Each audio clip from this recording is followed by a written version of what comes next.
Good morning, guys. How are all you doing? Let me just tell you how lousy I'm doing. I don't know why I'm even talking to you guys about this at this point. I really think I'm officially just throwing the towel in. I do not care.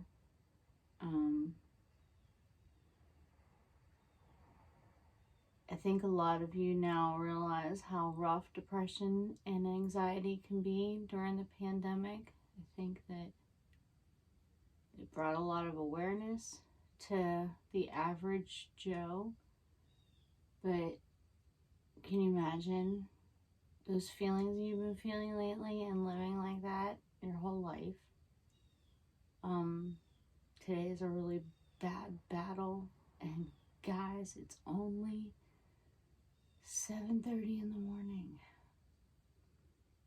I'm so tired of being at war with my brain every single day. And some days are worse than others, and the point that I really want to get across, because I think this is a huge misunderstanding and it's really starting to upset me when talking with folks that I know have genuine good hearts and are trying to help, but they just don't understand mental illness. And the analogy that I want to give you guys is, if somebody has asthma, you guys give them medicine to help them breathe. You wouldn't expect them to run a 2-mile the same as someone else. You wouldn't send them into a dusty, moldy basement because you would know that it would really be bad for them. Because asthma is normal and so accepted in this world. But that's a problem with someone's lungs. And I have a problem with my brain. And I have had scans done now by medical doctors that have clearly shown that my brain looks different than a lot of other people's. So when I struggle with my depression,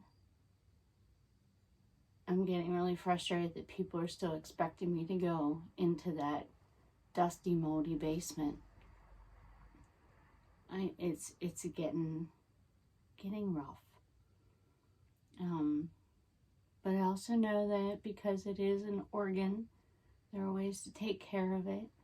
And I'm trying really hard to coach my own brain and try to talk it into not being sick. But it's not an easy task. And something we've been discussing a lot lately has been peace and being at peace with oneself. And it's definitely a true blessing from God to have peace in my soul. There's no doubt in that part. But your soul's not an organ. It's completely different.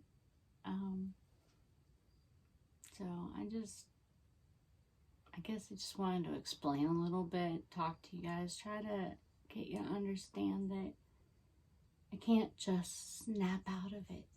I can't just, I do, I put a fake face on for you guys all the time, but I just want you to know that sometimes deep down inside, someone's mind cannot feel good, just like the flu. And even sparkly, pretty things can't cheer you up and snap you out of the depression. Like, that's just part of the reality of it. I know people are not digging on some of the stuff that I'm doing, but I'm trying to cheer up, and sometimes sparkly things cheer me up. Not always, but I did want to show you, I think this came out cool. It's one of my new favorite molds now, and I think it was definitely worth the investment.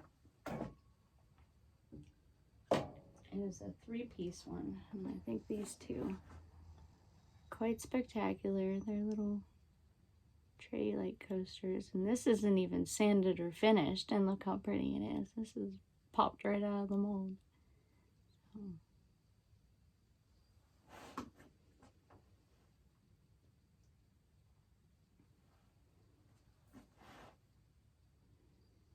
So here's my God moment.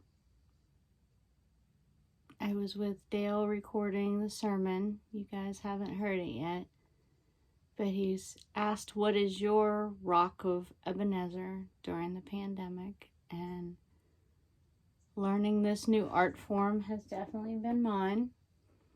And I found it very ironic in my mind as listening to the sermon that I had just cast these. They were setting while we were recording. And these are my first Bruno stones. And I'm very happy with how Ashes cast. They're really quite pretty.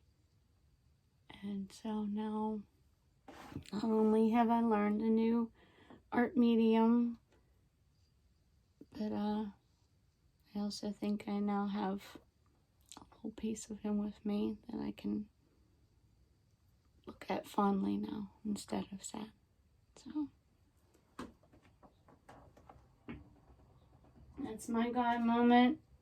Keep on keeping on, folks. They're not always happy, hunky-dory ones. Sometimes life is real.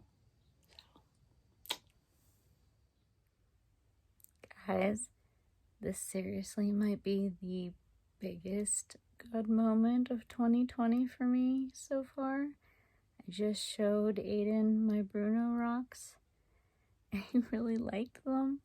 Like, so much that he wants one, and that means the world to me because he's been probably one of my biggest critics along this journey. So I'm just so